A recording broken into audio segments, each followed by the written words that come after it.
thatmovieguyUK. One of the main reasons I started this channel was to review some of my favourite filmmakers, and obviously as time goes by my favourite filmmakers will make new movies. And Wes Anderson is probably one of my all-time favourite filmmakers. I really am glad that I'm living in the time of the Wes Anderson hybrid life. It just makes me happy. I enjoy his satire, his colour palette, his centralist wide-angle life. It's just phenomenal, and I love being a part of this cinematic journey that he's going through. And obviously after the Grand Budapest Hotel, it made major money, it had every award nomination you could think of, and it won a few Oscars. A lot of people complain about the style over substance of Wes Anderson's work, which I actually really disagree. I feel like he creates some of the most lovable characters that you can think of, from Max Fisher, Steve Zissou to Gustav. I just love every person and every character that we actually encounter within Wes Anderson's world. In the not so distant future, K9 Flu wipes across Megasaki City in Japan, and Mayor Kobayashi decides that all dogs will now be sent to Trash Island in order to quarantine and keep Megasaki City safe. Atari, a 12-year-old boy, is not happy with this and makes the journey over to Trash Island to find his dog Spots. After crash landing, a pack of dogs have to help him to find his dog Spots, and an adventure begins. I will have to say Isle of Dogs is not Wes Anderson's best film, but it's still 1,000 times better than most of the crap that I have seen in the cinema in the last 10 years.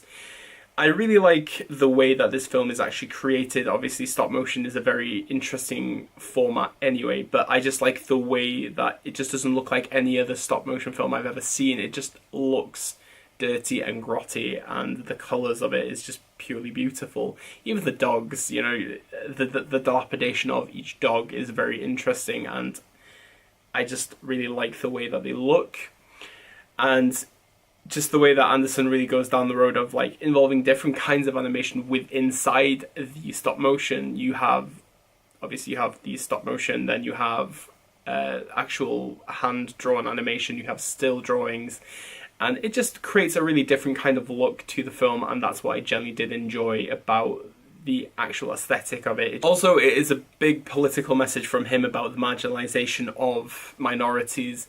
You can clearly tell it is a big, hoo-ha message from him to people like Donald Trump that marginalize Mexicans and Muslims, and how propaganda actually influences the mass public's ideal of what is going on in the world. And it's a big message about that, and I really did enjoy that. But also it is obviously a love letter to Japan. It is a love letter to anyone that loves their canine friends.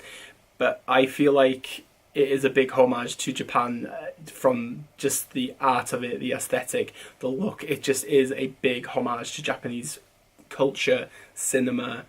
Obviously he has mentioned that it's his tribute to Kurosawa and Miyazaki, and you can see that. I actually even think that one of the scientists actually looked like Miyazaki, but without the goatee, which was pretty cool. Also for Alexander Desplat, I feel like it was a very different kind of score for him. I think it works very well for the film, just like he did with Grand Budapest. I feel like he just goes into a different kind of world for Wes Anderson, as when you think about when he did the score for Rogue One or Shape of Water, you can tell it was a Desplat kind of score, but here it's very different. I thought it was very energetic, and it works very well with the setting.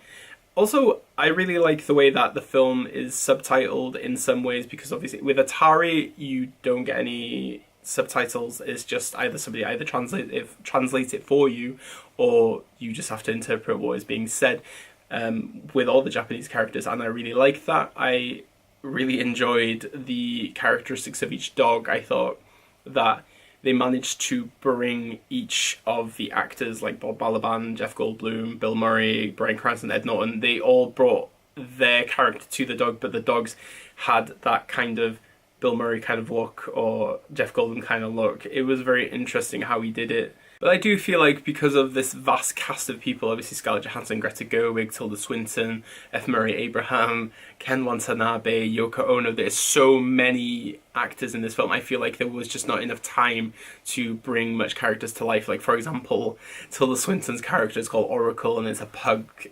Okay, it's a pug. played by Tilda Swinton, and you just cannot fault it. It was just so interesting, but I feel like we could have done with more of Oracle in the film. Even with Atari, I felt like he is like a very secondary character to the actual dogs in the film. I feel like there was no character that you can just cling on to and love and admire.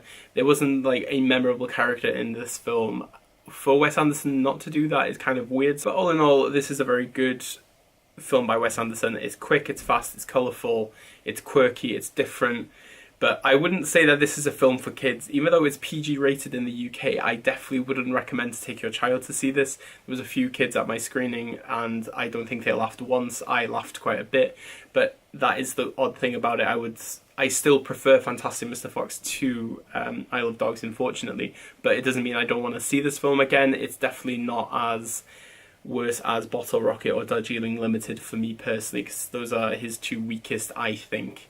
And I generally am quite glad that I've been able to see this Wes Anderson film. I'm glad that I've been able to share my thoughts of this film with you. Obviously, if you want more of a structured review, please check out my review on my website, www.thatmovieguyUK. Obviously, it's going to be on my letterboxd, and if you want to follow me on any of my social medias, everything is below. All I can say now is diolch, danke, obrigado, merci beaucoup, arigato, mushy mushy, and everything, diolch, diolch, diolch. And obviously, never change.